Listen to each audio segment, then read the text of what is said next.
YDP 예배 오신 여러분들을 오늘도 예수님의 이름으로 축복하고 환영합니다. 오늘도 우리 예배드리기 앞서 이 시간 이곳에 계신 하나님 아버지께 우리 마음을 드리며 기도로 예배 준비하시겠습니다. 아버지, 오늘 이 시간 이곳에 함께 하시는 줄 믿습니다.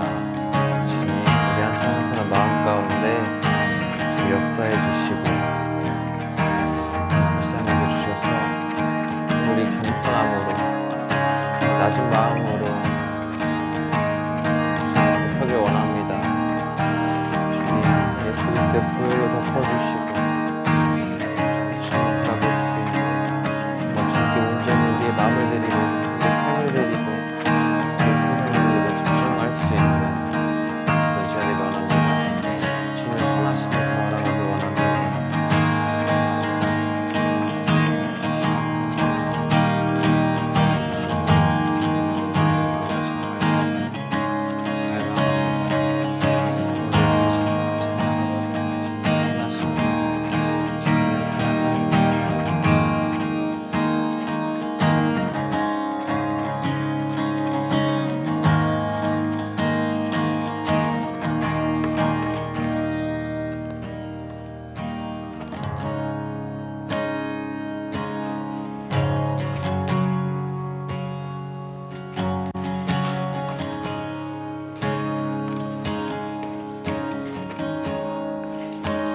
주의 사랑을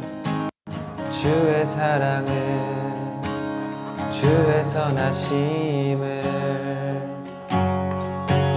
주의 은혜를 생각해보라. 하늘보다도 더 높으신 아버지의 사랑 크고 놀랍네. 아버지 사랑 크고 놀랍네. 내 어찌 그 사랑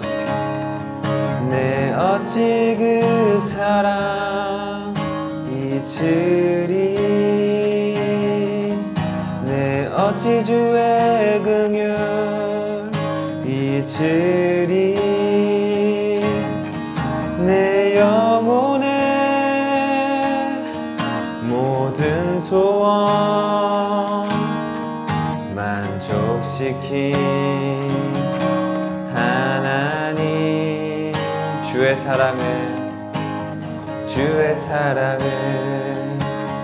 주의 선하심을 주의 은혜를 생각해보라. 하늘보다도 더 높으신 아버지의 사랑 크고 놀랍네. 아버지 사랑 크고 놀랍네. 나 길을 잃고 헤맬 때 그 사랑 날 찾아 내셨네.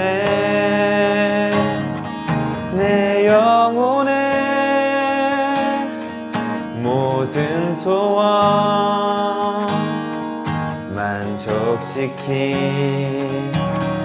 하나님. 내 어찌 그 사랑 잊으리.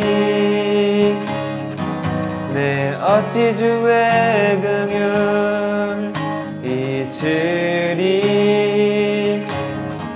내 영혼의 모든 소원 만족시킨 하나님. 아멘. 주의 사랑을 주의 선하심을 주의 은혜를 생각해보라. 하늘보다도 더 높으신 아버지의 사랑 크고 놀랍네. 아버지 사랑 크고 놀랍네. 다시 주의 사랑은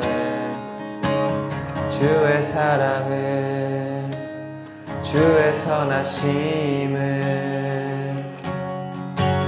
주의 은혜를 생각해보라. 하늘보다도 더 높으신 아버지의 사랑 크고 놀랍네. 아버지 사랑 크고 놀랍네. 아멘.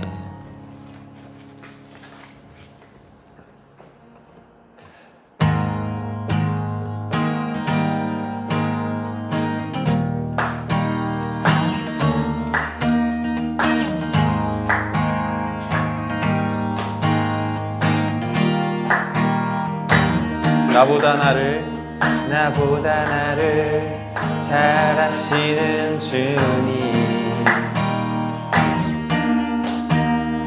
내가 주를 떠나 어디로 가겠나이까. 나 어딜 가든지 주의 손이 나를 인도하시며 주의 오른손이 나를 붙드시리라. 나를 창세 전부터 계획하시고 지금까지 인도하시네. 하나님이여 주의 생각이 어찌 그리 보배로우신지요. 나의 생각보다 나의 뜻보다 더 크고 놀라우신 주님. 하나님이여 나를 살피사 나의 마음을 다시 오니 나를 영원한 길로 인도하소서. 처음부터 찬양하시겠습니다. 나보다 나를 잘 아시는 주님. 아멘. 내가 주를 떠나 어디로 가겠나이까. 나 어딜 가든지 주의 손이 나를 인도하시며 주의 오른손이 나를 붙드시리라. 나를 창세 전부터 계획하시고 지금까지 인도하시네. 하나님이여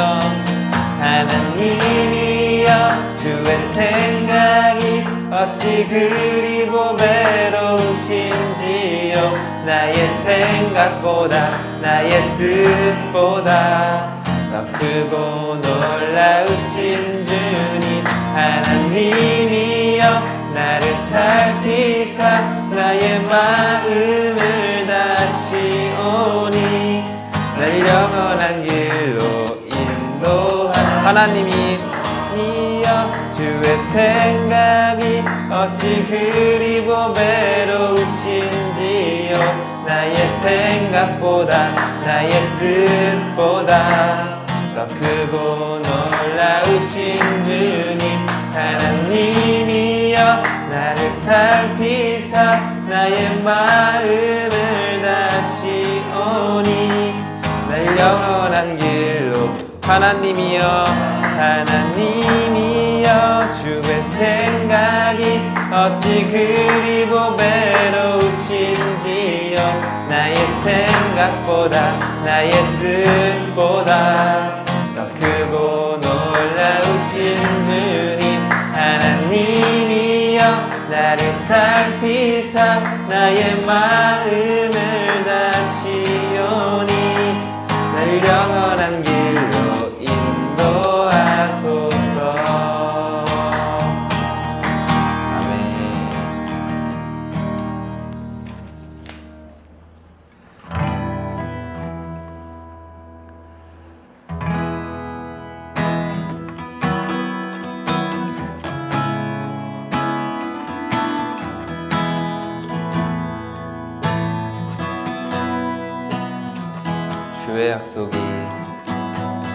주의 약속이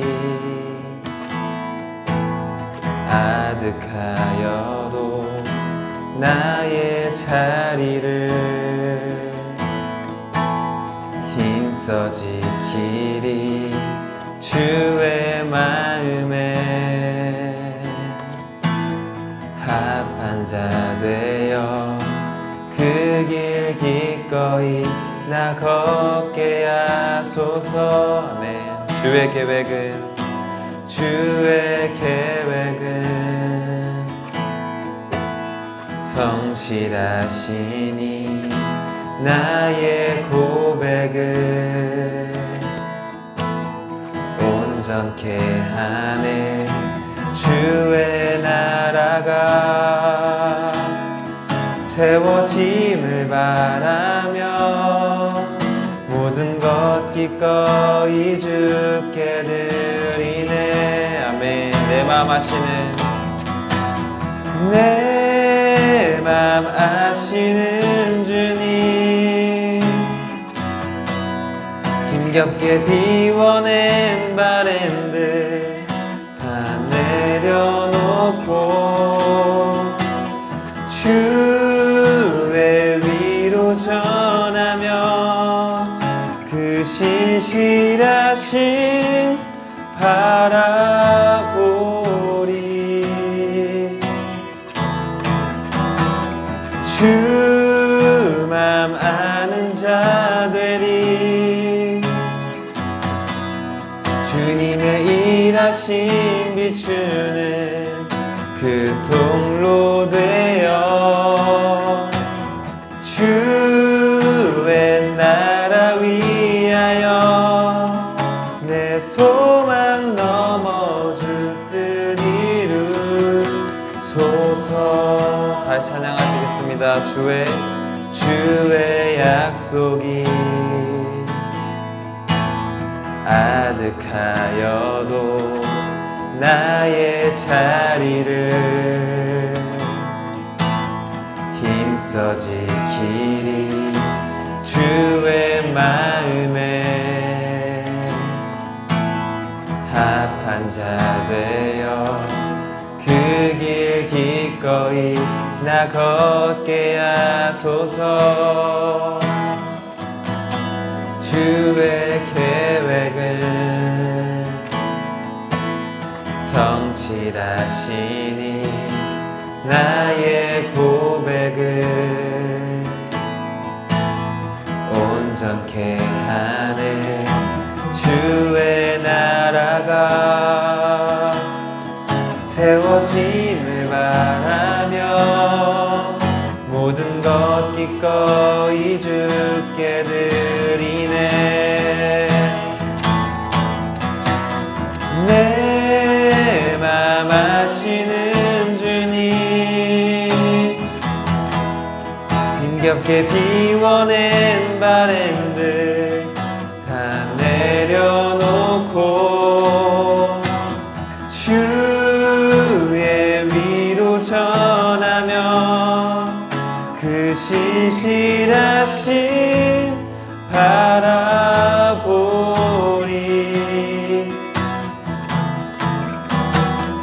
주 맘 아는 자 되리. 주님의 일하심 비추는 그 통로 되어 주의 나라 위하여 내 소망 넘어 주 뜻 이루소서. 내 맘 아시는 주님, 내 맘 아시는 주님, 힘겹게 비워낸 바램들 다 내려놓고 주의 위로 전하며 그 신실하신 바라보리.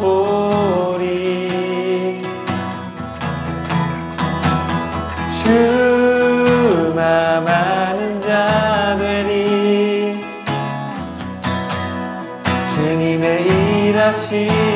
주는 그 통로 되어 주의 나라 위하여 내 소망 넘어 주 뜻 이루소서.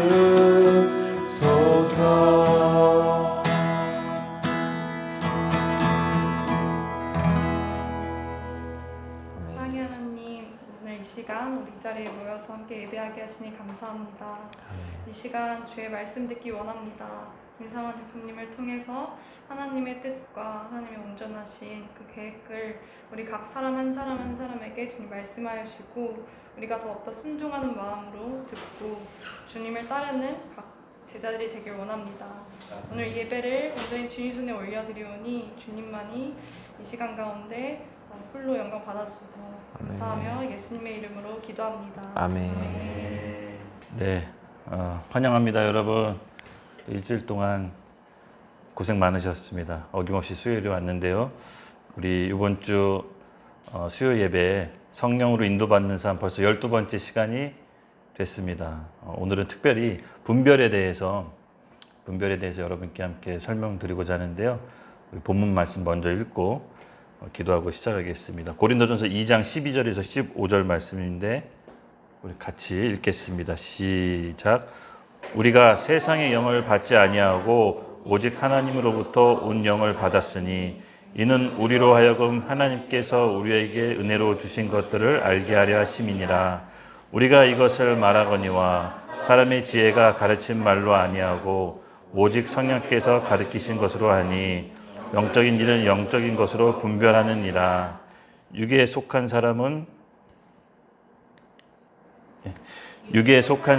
하나님의 성령의 일들을 받지 아니하느니 이는 그것들이 그에게는 어리석게 보이며 또 그는 그것들을 알 수도 없으니 이러한 일은 영적으로 분별되기 때문이니라. 신령한 자는 모든 것을 판단하나 자기는 아무에게도 판단을 받지 아니하느니라. 아멘.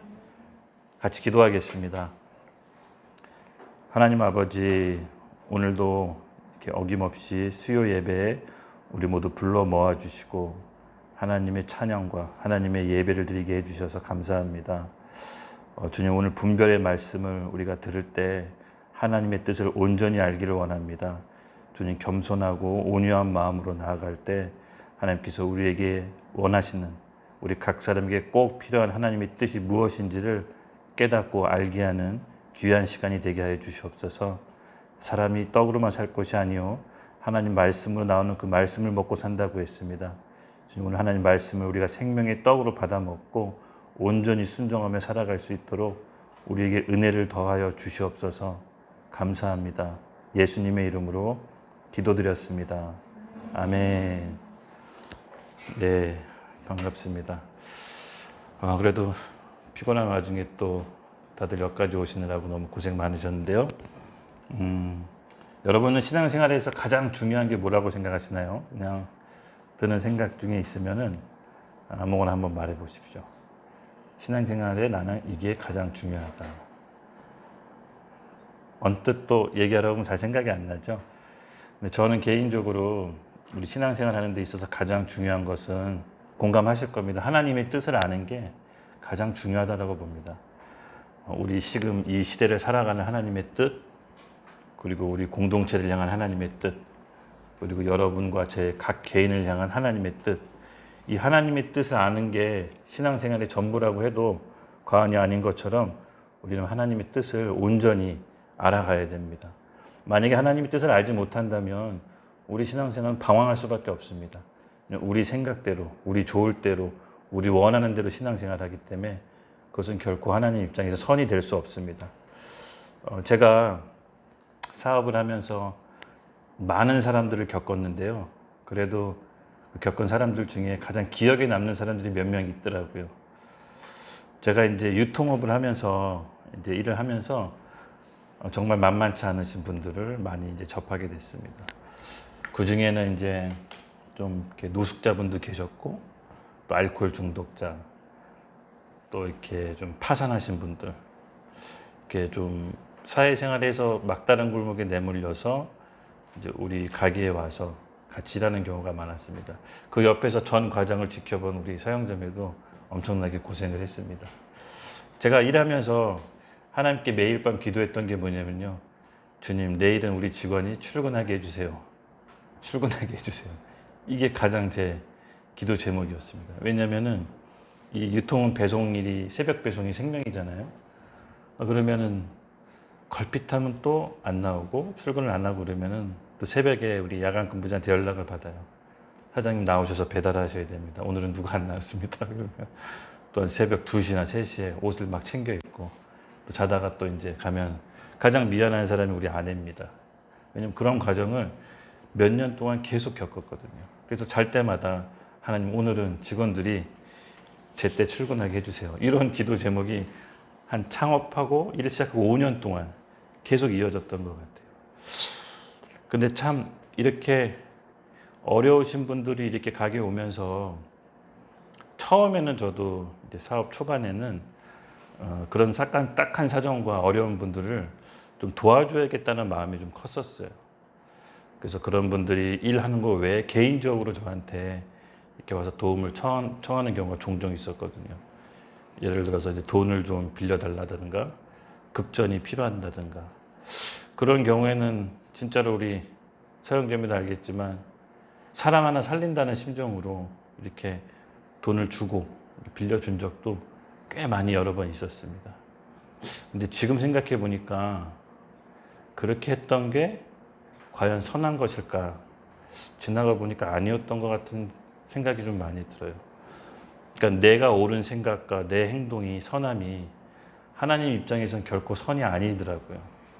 그렇게 당장 죽을 것 같아서 사람 하나 살려보겠다는 심정으로 돈을 빌려주면 다음날 또 어김없이 술을 먹거나 도박을 해서 노름을 해서 또 출근을 안 하고 이런 과정을 옆에서 어머니도 많이 보고 서영재매도 보니까 어머니가 머리털 난 짐승은 돕지 말라고 이렇게 항상 저한테 말씀을 하시곤 했어요.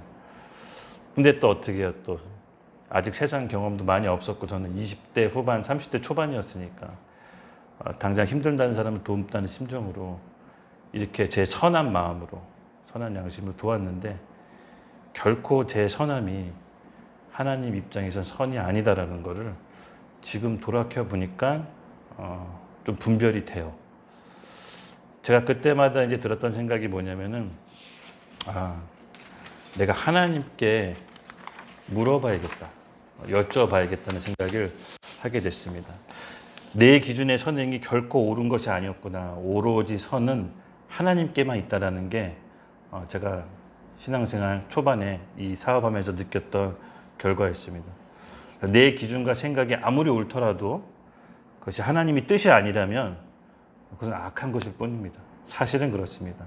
선악의 기준은 하나님께 있는 것이지 우리 양심에, 우리 도덕적 기준에, 내 행위에 그 옳음이 아무리 선하더라도 하나님의 뜻이 반대되면 그것은 악하다라는 것이 제가 신앙생활 하면서 느낀 결론입니다. 마태복음 16장 그 대표적인 예 알죠? 우리 자기부인 시간에 그 베드로 예를 들었잖아요. 예수님께서 제자들을 모아놓고 자기가 죽고 부활하시는 그 일을 미리 말씀하셨는데 제자들 중에 가장 열정적인 베드로 결코 그럴 수 없다라고 항변했잖아요. 그렇죠?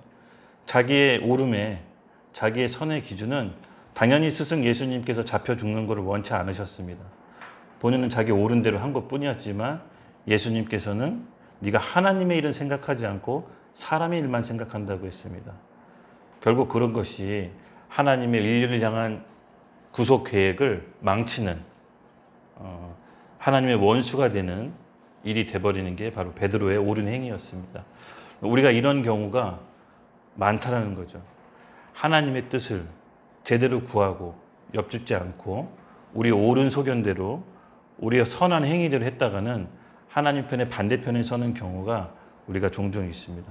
그래서 오늘 이 분별이라는 주제는 어떻게 보면 우리가 좀 가장 중요한 주제일 수도 있고 우리 문제일 수도 있어요. 신앙생활 하면서 하나님의 뜻을 구하고 분별하는 문제가 점점 어려워지는 것 같아요. 그렇다고 하지만 하나님께서는 또 하나님을 사랑하는 자녀들에게 믿고 구하는 자녀들에게는 분별할 수 있는 능력을 더해 주십니다. 제가 그래도 감사한 건 나름대로 20대 후반, 30대 초반 사업을 하면서 고생을 좀 가진 고생을 해서 좀 지병도 있긴 한데 그런 과정을 통해서 깨달은 게 하나님께 더 의지하고 바뀔 수 없는 제 견고한 진들이 그런 과정을 통해서 조금씩 바뀌었다라는 거. 이건 제가 갖고 있는 큰 자산인 것 같아요. 그래도 세상을 대하는 태도가 겸손할 수 있다라는 거. 그리고 사람을 좀 존귀하게 대할 수 있다라는 거. 만약 이런 과정을 겪지 않았다면 저 또한 엄청난 괴물이 됐을 것 같다는 생각이 들어요. 그래서 오늘 우리 분별을 우리가 하나님 안에서 온전한 뜻을 알 때 여러분 겸손한 태도로 하나님께 구하는 마음으로 갑시다. 그럼 하나님이 그의 사랑하는 자녀에게는 그의 뜻을 어떤 방법으로든 신통하게 알려주세요. 제가 오늘 그 얘기를 좀 여러분께 나누고자 하는데요. 그래서 데살로니가전서 4장 6절을 딱 주셨습니다. 이 말씀을 보자면 일이 분수에 넘어서, 그러니까 내 능력에 넘어서, 그리고 내 욕심으로, 또 내 정욕으로 하지 말라라고 말씀으로 딱 제가 들렸어요. 내가 내 능력을 넘어서, 내 분수에 넘어서, 내 욕심으로 하게 되면은, 내 의로 하게 되면은 그것이 곧 형제를 해하게 된다. 네 뜻과 다르게 형제를 해하게 된다. 우리에게 너에게 미리 말하고 증언한 것 같이 이 모든 일에 주께 신원하다. 이제 하나님께서 공정하게 어떤 심판하다, 이제 공정하게 대하다. 그 책임을 우리에게 물으신다는 거죠. 결국 어떤 사람을 돕고자 했을 때 그 사람을 정말 돕고자 원한다면 하나님께서 여쭙고 내 능력과 분수와 내 욕심이 내려놓고 하나님께 구하면 하나님께서 그 일을 해결해 주신다는 겁니다. 근데 제가 만약에 제 감정대로, 제 혼대로 그분을 도우려고 하면 또 거짓말을 해야 됐고 또 그 거짓말을 통해서 나중에 안 좋은 결과로 또 그분이 어떻게든 도움을 받았다고 하지만 과연 그분에게 도움이 될 수 있었을까? 그것은 별개의 문제입니다. 그래서 우리가 하나님의 뜻을 아는 게 너무 중요합니다. 우리에게 옳음과 선행이 하나님 뜻에 반한다면 그것은 악한 행동일 뿐입니다. 그래서 여러분 우리가 함께 오늘 하나님의 뜻을 분별하는 그 과정을 함께 단계를 한번 밟아보겠습니다. 첫 번째, 하나님의 뜻을 분별하기 위해서는 쉽습니다. 여쭤봐야 됩니다. 일단 우리가 어떤 행동을 하기 전에 멈추고 여쭤봐야 됩니다. 충분히 하나님의 응답이 오기 전까지 어떤 제스처를 하는 게 아닙니다. 우리 욕심에 또 우리 의욕에 앞장서서 어떤 일을 추진했을 때 우리 도를 넘어서서 데살로니가서 말씀처럼 그 형제에게 해를 입힐 수가 있습니다. 우리는 우리 마음대로 결정하고 우리 마음대로 일을 저지릅니다. 그리고 나중에 문제가 생기면 습관적으로 하나님을 원망하고 주변 사람들을 탓합니다. 근데 엄밀히 따져보면 사실은 우리 욕심에 욕망에 도를 넘어서 행한 경우가 자세히 들여다보면 많습니다. 꼭 그렇게 행한 경우에는 주변 사람에게 원망을 사게 돼요. 해를 끼치고 가시덤불과 엉겅퀴로 주변 사람들 관계가 틀어지게 됩니다. 잘 눈을 감고 생각해 보면은 하나님께서는 여러 가지 장치로 우리에게 말씀해 주셨고 응답해 주시기를 원하고 계셨습니다. 자기의 욕망, 자기 욕심, 자기 원함 그거대로 추진하다 보면은 결국 다른 사람에게 해를 끼치고 원망을 사게 되고 관계성이 틀어집니다. 그러므로 여러분 어떤 일을 행할 때 이건 이제 경험에서 제가 얘기하는 거예요. 반드시 멈추고 하나님께 여쭙고 그 뜻이 무엇인지를 구합시다. 하나님께서 여쭈고 그것을 묻는 자들에게는 절묘하게 하나님께서 말씀해 주시더라고요. 저는 하나님께서 여러 가지로 제 삶 속에서 관여하시면서 말씀해 주시는 경우가 많았어요. 제가 이제 하나님께 여쭙을 때 어떤 상황에 대해서 여쭙을 때 그래도 저는 이제 결혼을 해서 어떤 경우에는 하나님께서 네 와이프에게 물어봐라 이렇게 말하는 경우가 요새 굉장히 꽤 있습니다. 근데 가끔 제가 출근할 때 서영자매한테 이렇게 이런 경우는 어떻게 되는지 좀 물어봐요. 근데 그때 물어보는 거는 하나님께서 감동 주셔서 물어보는 거거든요. 근데 물어봤을 때 본인은 별 생각 없이 툭툭 얘기하는 걸 수도 있는데 저한테는 딱 해답으로 오더라고요. 아, 이래서 하나님께서 물어보라고 했구나. 그 눈빛이 되게 안 좋은데 아, 이렇게 해서 하나님이 물어보라고 하셨구나. 저한테 속이 시원하더라고요. 그런데 하나님께서는 또 그런 방법도 쓰시지만 계속해서 여쭤보는 걸 좋아하세요. 어느 날 제가 하나님께 계속 이렇게 여쭙고 이미 정답이 있는 것에도 불구하고 여쭈었을 때는 하나님이 좀 귀찮아하시는 게 아닐까라는 생각이 들 때도 있지만, 반면에 하나님이 그렇게 엽주는 걸 되게 기뻐하신다는 걸 깨달았어요. 아, 이걸 좋아하시는구나. 그의 사랑하는 자녀가 정답이 있음에도 알고도 하나님께서 계속 여쭙고 물어보는 거를 우리 하나님께서 기뻐하신다는 걸 제가 캐치할 수가 있었어요. 그래서 이렇게 물어보고 여쭙는 거를 여러분 자주 하십시오. 하나님께서는 귀찮아하시지 않으시고 기뻐하십니다. 오히려 기다리고 계세요. 하나님께 의지하는 자녀들을 기다리고 계십니다. 그러면 어김없이 재밌는 방법으로 확답을 주세요. 기존에 알고 있는 거지만 더 한번 확증을 주세요. 이렇게 해서 하나님께서 우리가 이 땅에 살아가는 동안 우리를 사소한 것, 디테일한 부분까지도 관여하고 싶어 하시고 알려주고 싶어 하세요. 그냥 자녀이기 때문에, 우리가 잘못되는 걸 원치 않기 때문에. 그래서 우리가 현재 하나님이 이 상황 가운데 내가 원하는 뜻이 무엇인지를 묻고 구하고 하나님께 나아가는 태도가 굉장히 중요합니다. 하나님을 향한, 나를 향한 뜻을 구하는 첫 번째 걸음이 바로 하나님께 묻고 구하는 겁니다. 여러분, 이것이 습관화돼야 됩니다. 습관화. 그래야 그 다음 단계로 갈 수가 있습니다. 이게 습관화가 돼야 하나님께서는 우리에게 본격적으로 그 다음 단계로 인도하십니다. 히브리서 5장 13절에서 14절을 우리 손종호 형제님이 좀 읽어주시겠어요? 히브리서 5장 13절에서 14절.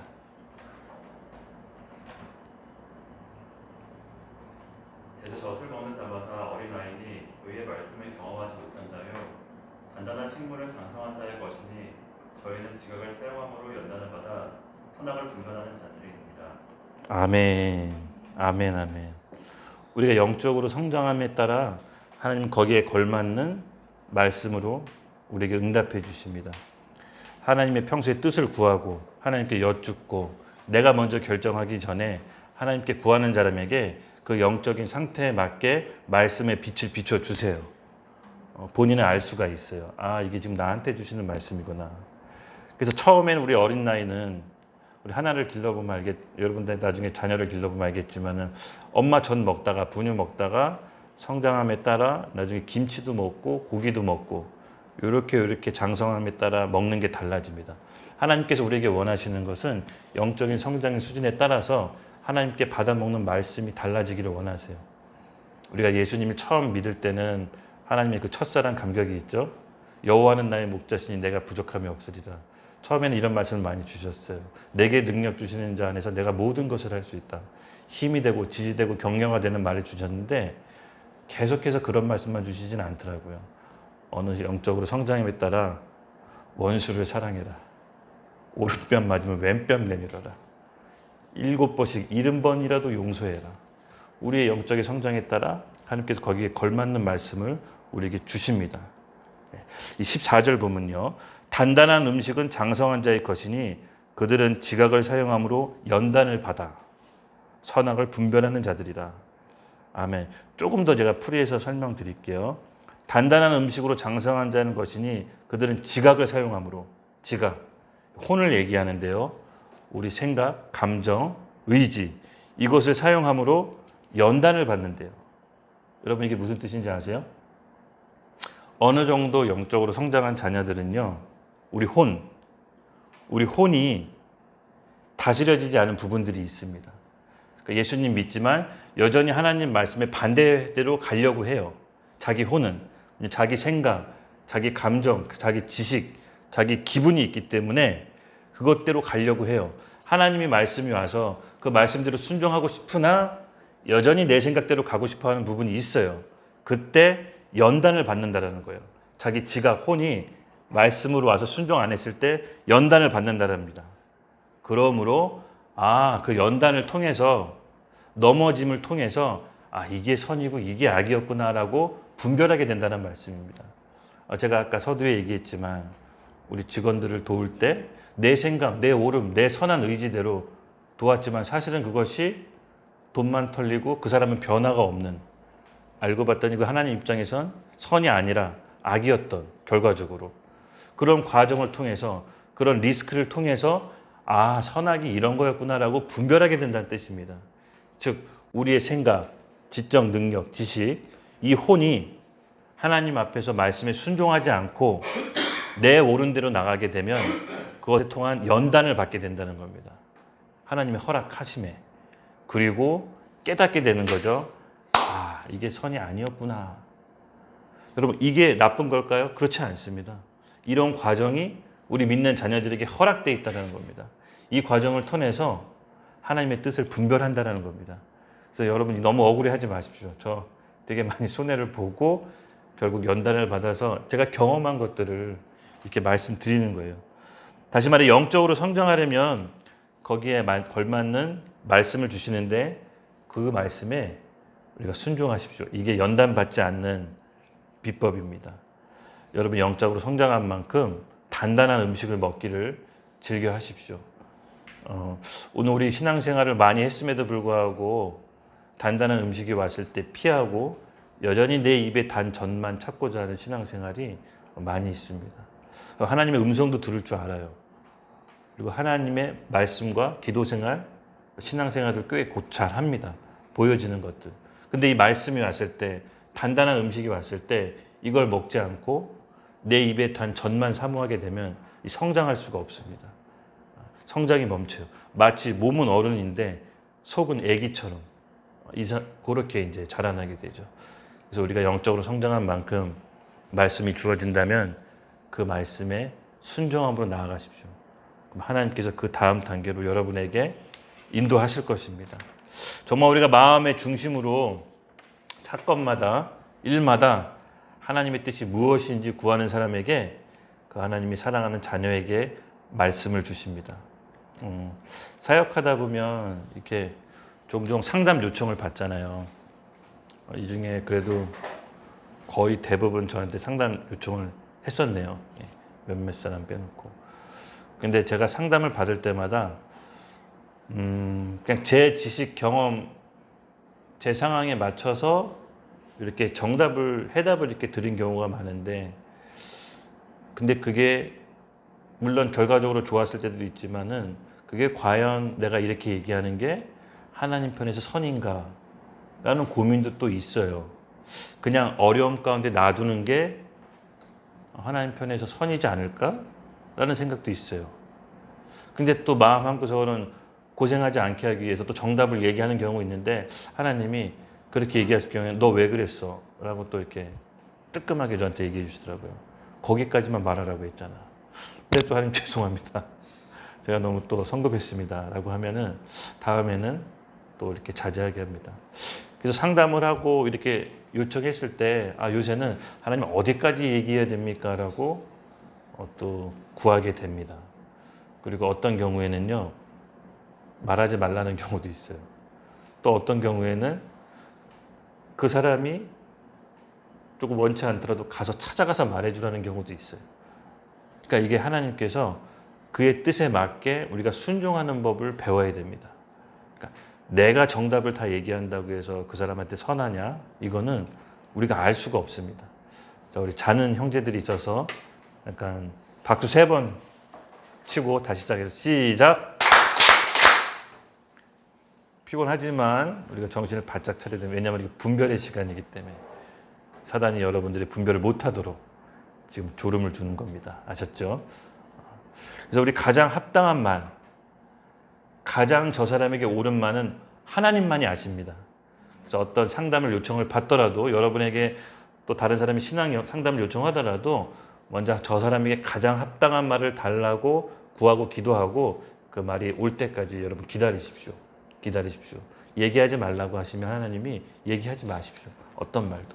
그게 그 사람한테 좋은 걸 수도 있습니다. 그 사람에게 가장 합당한 말은 그 사람에게 가장 선은 하나님만이 아시기 때문에 우리가 선을 넘어서 하지 말아야 됩니다. 로마서 8장 6절을 우리 성섭 형제가 읽어주십시오.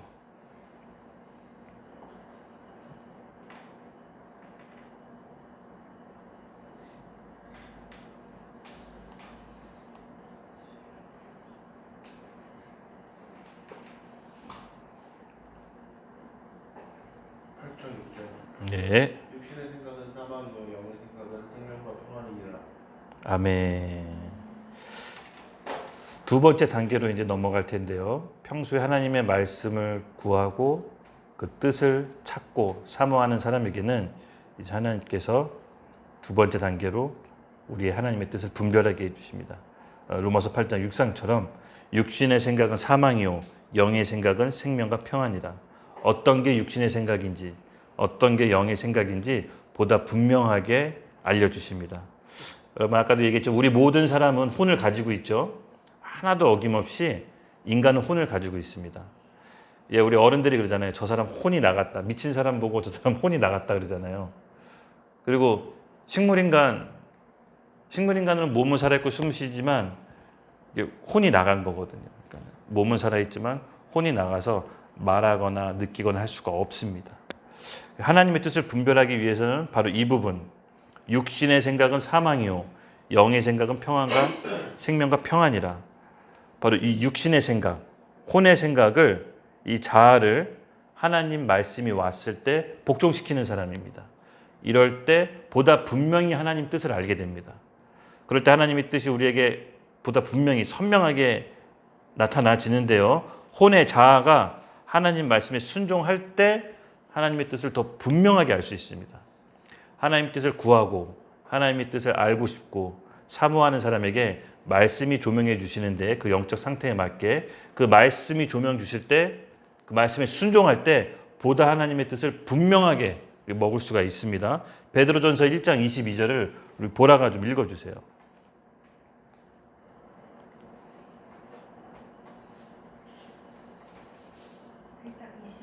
22절입니다. 베드로전서 1장 22절. 너희가 진리를 순종함으로 너희 영혼을 깨끗하게 하여 거짓없이 형제를 사랑하게 이르렀으니 마음으로 뜨겁게 서로 사랑하라. 아멘. 너희가 진리에 순종함으로 너희 영혼을 깨끗하게 하여. 그러니까 우리의 영혼이 깨끗해지는 방법은 하나님의 말씀이 진리에 순종할 때 우리의 영혼이 깨끗해집니다. 여기서 영혼은 그 원어에 보면 퓨시케, 혼을 뜻하는데요. 우리 생각, 감정, 정의, 옛사람 그것들을 하나님께 말씀에 순종할 때 깨끗해진답니다. 그러니까 깨끗해진다는 것은 새로 받아들일 수가 있다는 뜻입니다. 빈 공간이 있어야 새롭게 받아들일 수 있죠. 결국 우리의 옛 자아, 옛 생각, 옛 경험, 지식들이 하나님의 말씀 앞에 순종할 때 하나님의 분명한 뜻이 새롭게 우리에게 다가오는 것입니다. 요 원리예요. 그래서 요것들을 우리가 어느 정도 일정 우리 생활 삶을 통해서 여러 시행착오를 겪고 또 훈련을 통해서 빨리 체득할 수가 있어요. 여러분 빨리 체득할 수가 있어요. 그래서 육신의 생각은 사망이고 영의 생각은 생명과 평안이라고 했을 때 육신의 생각은 우리의 우리 혼을 하나님 말씀이 조명 들어왔을 때 우리 혼대로 생각하는 것이 아니라 혼을 죽이고 말씀에 순종하는 것입니다. 그러면 하나님의 뜻이 이렇게 나에게 지금 원하는구나라고 분명히 알 수 있습니다. 여러분 하나님의 뜻을 알고 사는 사람하고 예수님 믿고 하나님 뜻을 여전히 모르고 사는 사람하고 엄청난 큰 차이입니다. 배를 탔는데 나침반 없이 목적지 없이 망망대해를 가는 거하고 똑같습니다. 물론 배에 타서 바다보다는 안전하겠죠. 예수님 믿고 영혼 구원 받았겠죠. 하지만 목적지 없이 떠도는 배와 같습니다. 하나님의 뜻을 알고 신앙생활을 할 때 내 삶을 향한 하나님의 뜻이 분명해진 사람은 방황이 없습니다. 늘 다이내믹하고 하나님과 성령과 동행하는 삶을 즐겁게 합니다. 이렇게 하나하나 우리 삶의 영역들이 말씀으로 지금 내게 주시는 그 말씀 앞에 순종할 때 우리 혼이 깨끗해집니다.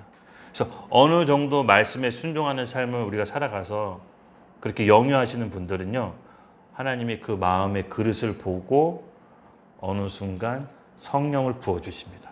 성령을 부어주십니다.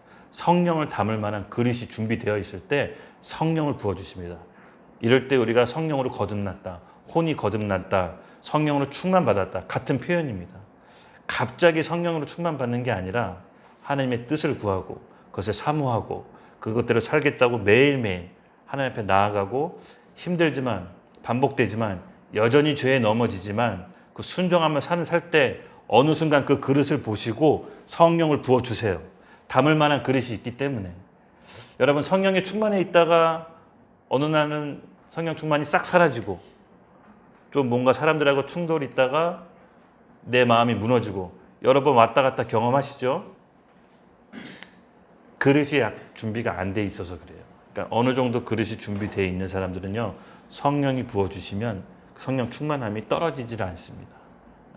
그래서 여러분 혹시 죄 짓고 넘어지고 죄 짓고 넘어지고 반복하고 결심했는데 저 형제를 안 미워하기로 결심했는데 미워하고 그런 과정을 겪는 건 자연스러운 겁니다.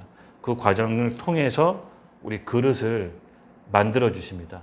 여전히 내 힘으로 할 수 없다는 걸 하나님 깨닫게 하시고 여전히 하나님 은혜 아니면 내 힘으로 할 수 없다는 걸 계속해서 조명해 주세요. 그 과정이 그릇을 만드는 과정이에요. 저 사람 오늘 이쁘다고 해서 사람이 그릇을 딱 주는 게 아니라 깨어지고 부서진 만큼 그릇이 만들어지는 겁니다. 하나님께서 그런 환경을 우리에게 만드세요. 말씀으로, 지각으로 연단을 받아 선악을 분별하는 겁니다. 여러분, 우리 방심하더라도 방심하고 있을 때 내가 영적으로 어느 정도 좀 충만하고 영적으로 좀 좋다라고 하시는 분들 있죠. 근데 되게 재밌는 거 뭔지 아세요? 그렇게 영성적으로 방심하고 있을 때 꼭 한 번씩 넘어집니다. 넘어져요. 제가 좀 경험했어요.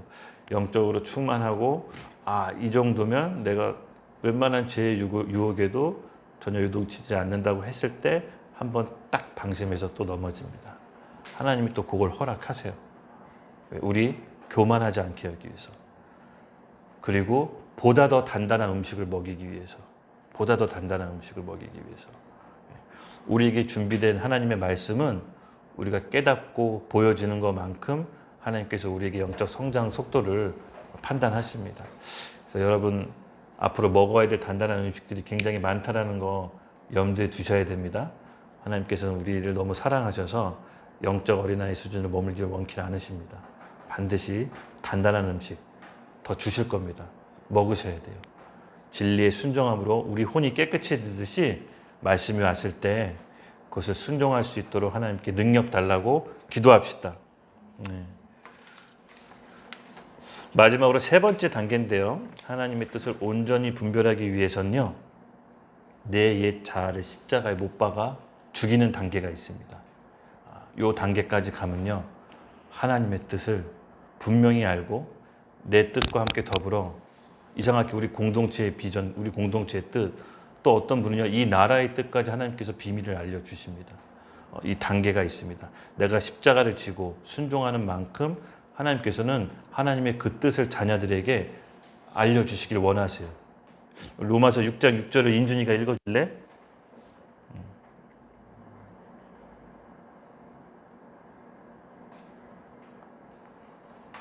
우리가 알거니와 우리 옛사람이 예수와 함께 십자가에 못 박힌 것은 죄의 몸이 멸하여 다시는 우리가 죄에게 종로를 타지 아니하려 함이니. 아멘. 제가 좋아하는 말씀인데요. 우리가 알거니와 우리의 옛사람은 예수와 함께 십자가에 못 박힌 것은 죄의 몸에 죽어 다시는 우리가 죄에게 종노릇하지 않게 하려 함이니. 옛사람이 뭐냐면요. 우리의 옛 속성, 옛 자아, 계속 반복해서 얘기하지만 내 생각, 내 경험, 내 지식, 내 감정, 내 기분, 이거는 나아지는 게 아니라 점차 좋아지는 게 아니라 괜찮은 사람이 되는 게 아니라 예수와 함께 십자가에 못 박아 죽이는 겁니다. 그래야 더 이상 우리 몸이 죄의 종노릇하지 않게 된대요. 조금 자세히 풀어서 얘기하면 우리의 몸 있죠. 팔, 다리는 혼의 지배를 받습니다. 혼. 우리 다혜자매랑 저번 주 일요일 날 기훈이랑 냉동 삼겹살 먹었어요. 거기 냉동 삼겹살 맛있다고 그래서 제가 이제 가서 같이 먹었는데 너무 맛있어요. 네. 그리고 다혜자매가 집에 가는 길에 이런 말을 했어요. 다음에 또 가요, 전도사님. 좋은 예입니다. 우리가 거기 냉동 삼겹살 맛있다는 거 압니다. 그렇죠? 먹어봐서 그 맛을 압니다. 그리고 나서 다음에 우리는 몸을 이끌고 갑니다. 우리 혼은 맛있다는 정보를 알고 우리 맛도 그 맛을 봤기 때문에 그 다음에 우리 혼에 이끌려 우리 몸이 냉동 삼겹살 먹으러 갑니다. 즉 우리의 육신은 혼의 지배를 받습니다. 여러분 잘 들으십시오. 그럼 우리 옛 생각, 옛 자아, 내 옛 속성이 남아 있으면 십자가에 못 박아 죽이지 않으면 여전히 우리 육신은 그 옛 자아에 따라갑니다. 그렇죠? 그 죄의 종로를 타게 돼 있어요. 근데 이 옛 자아를 예수와 함께 십자가 못 박아 죽이면 거듭난 속사람에 의해 우리 몸이 끌려갑니다. 여기서 좀 힌트를 얻으셔야 돼요. 그러니까 내가 성령 안에서 살고 싶은데 도저히 안 됩니다. 아무리 해도 잘 안 됩니다. 여기에 답이 있습니다. 우리 옛 자아, 옛 생각을 십자가와 함께 예수와 함께 죽고 거듭난 속사람이 이해하는 말씀으로 딸려 들어가면 우리의 육신은 그 혼의 지배를 받기 때문에 그렇게 따라갑니다. 그러면 어떻게 죽이는 걸까? 어떤 상황이 만들어집니다. 죽어야 되는 상황이 만들어져요. 우리 성섭이가 요새 아침마다 간증을 하는데 굉장히 큰 은혜가 돼요. 굉장히 크게 은혜가 됩니다. 예수님과 함께 십자가에 죽는 게 뭔지를 감을 좀 잡았던 것 같아요. 일상적인 삶을 통해서 어떤 이제 버럭하는 상황, 혈기 부리는 상황에서 예수님이 나 때문에 그 십자가의 모욕과 치욕을 당했는데 내가 그것이라도 봐서라도 참아야 되지 않겠냐라고 오늘 아침에 고백을 하더라고요. 굉장히 은혜로웠어요. 그리고 바로 그겁니다. 어떤 내가 참기 힘든 상황이 옵니다. 혈기 부려야 되는 상황이 옵니다. 거짓말해야 되는 상황이 옵니다. 그때 예수 그리스도와 함께 내 옛 자아, 내 본성을 십자가에 못 박아 자아가 이끌린 대로 가는 게 아니라 말씀에 복종해서 죽이는 겁니다. 그러면 그대로 가지 않고 거듭난 내 속사람에 의해 이끌려 갑니다. 요 포인트의 싸움이 시작돼야 됩니다. 무슨 말인지 아셨죠? 로마서 7장 2절에서 3절을 우리 혜진 자매님이 좀 읽어주시겠어요? 로마서 7장 2절에서 3절.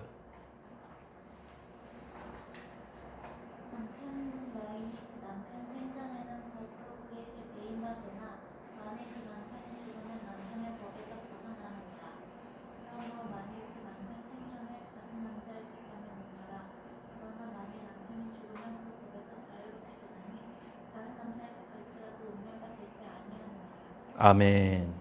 무슨 얘기냐면요. 율법에 의하면 그 여자는 자유롭게 되려면 남편이 죽어야 돼요. 그러니까 남편이 살아있는 한 그 남편의 메인바 되는 거야. 죽길 바라지 말고요. 그러니까 다른 남편하고 시집 가고 싶어. 옆집 남편이 너무 좋아. 이 남편 때문에 내가 못 가는 거예요, 시집을. 그럼 율법에 의하면 시집 갈 수 있는 방법은 하나? 남편이 죽어야 돼. 남편이 죽어야 그 여자가 그 새 남편을 찾아가더라도 음녀라 칭함받지 않아요. 남편이 죽은 다음에 자유의 몸이 되면 옆집 남자 만날 수 있어요. 그거는 이제 뭐라고 하는 사람이 없어요.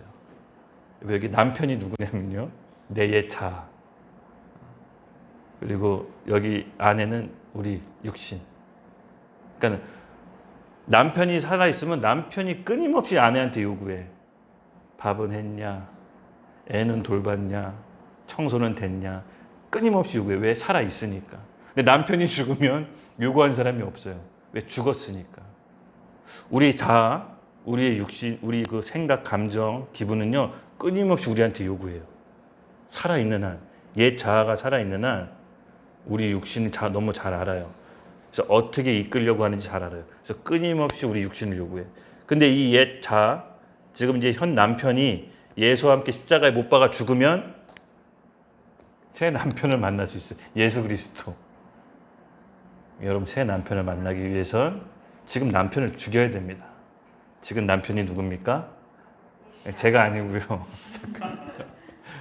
옛 자아, 내 거짓된 자아, 본성 죽여야 됩니다.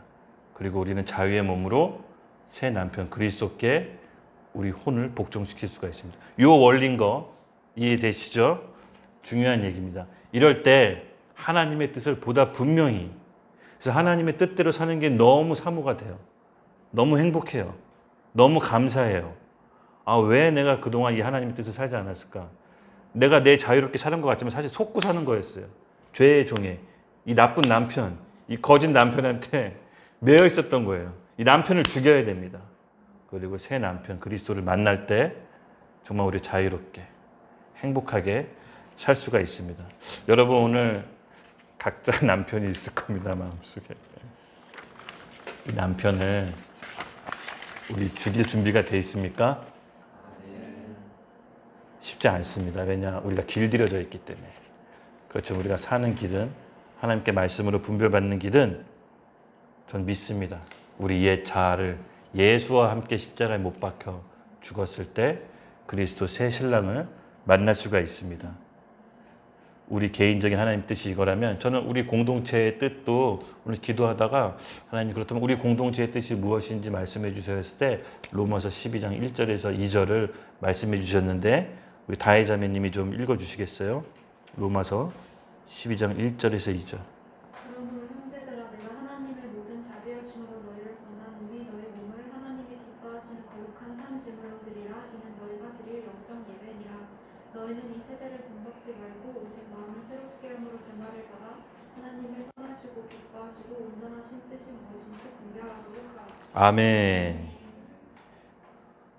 이 세대를 본받지 말고 오직 마음을 새롭게 함으로 변화를 받아 하나님이 선하시고 기뻐하시고 온전한 뜻인지 무엇인지 분별하라. 예. 우리가 마음을 새롭게 해서 하나님이 온전하시고 선하시고 기뻐하는 뜻이 무엇인지 분별하기 위해선 선행돼야 될 앞에 첫 번째 구절이 있습니다. 그것은 뭐라? 너희 몸을 하나님이 기뻐하시는 거룩한 산 제물로 드리라. 이게 영적 예배라고 합니다. 여러분, 우리 몸, 우리 육신, 우리 게 아닙니다. 예수님 믿는다는 것은, 크리스찬이라는 것은 우리 몸, 우리 생각, 우리 자아는 예수님 거라는 겁니다. 그래서 이것을 거룩한 산제물로 드릴 때 이게 영적 예배라는 겁니다. 우리 데살로니가전서 4장 3절에서 6절을 기훈이가 읽어주세요.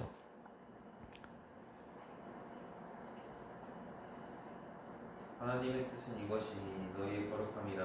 곧 음란을 버리고 각각 거룩함과 정비함으로 자기 아내 대할 줄을 알고 하나님을 모르는 이방인과 같이 세욕을 따르지 말고 이 일의 분수를 넘어서 형제를 해하지 말라. 이는 우리가 너희에게 미리 말하고 증언한 것과 같이 이 모든 일에 주께서 신원하여 주십니다. 아멘. 예, 맞습니다, 여러분. 하나님께서 우리 이 시대에 원하는, 우리 청년들의 원하는 말씀이 오늘 로마서와 데살로니가전서에 나와 있다고 봅니다. 하나님의 뜻이 무엇이니? 너희 거룩함이라. 음란을 버리고 거룩함과 존귀함으로 자기 아내 대할 줄 알고 하나님이 모르는 이방인과 같은 세욕을 따르지 말며 그 일의 분수를 넘어서 형제를 해하지 말라. 이는 우리가 너에게 미리 말하고 증언한 것 같이 모든 일에서 주께서 신원하여 주십니다. 갚아주시고 공의대로 심판하신다는 겁니다. 여러분, 우리가 하나님의 뜻과 분별은 앞서 말한 그 세 단계를 걸쳐서 하나님께서 주십니다. 그리고 우리 공동체에게, 이 시대 우리 청년들에게 하나님께서는 그의 마음에 품은 비밀들을 알려주십니다. 우리가 로마서 말씀과 데살로니가서 깊게 새기고, 정말 우리가 이 시대에 하나님께 드리는 원하는 예배는 우리의 몸을 거룩한 산 제사로 드리는 것, 함부로 하는 것이 아닙니다. 예수님께 시집가야 될 신부입니다. 그렇죠? 그동안 우리는 어렵지만 하나님께 지켜야 됩니다. 옛 남편, 옛 자아를 죽이고 새 신랑 예수님을 맞을 준비를 하셔야 됩니다. 우리 같이 기도할 때 요거 하나 구하면서 기도합시다.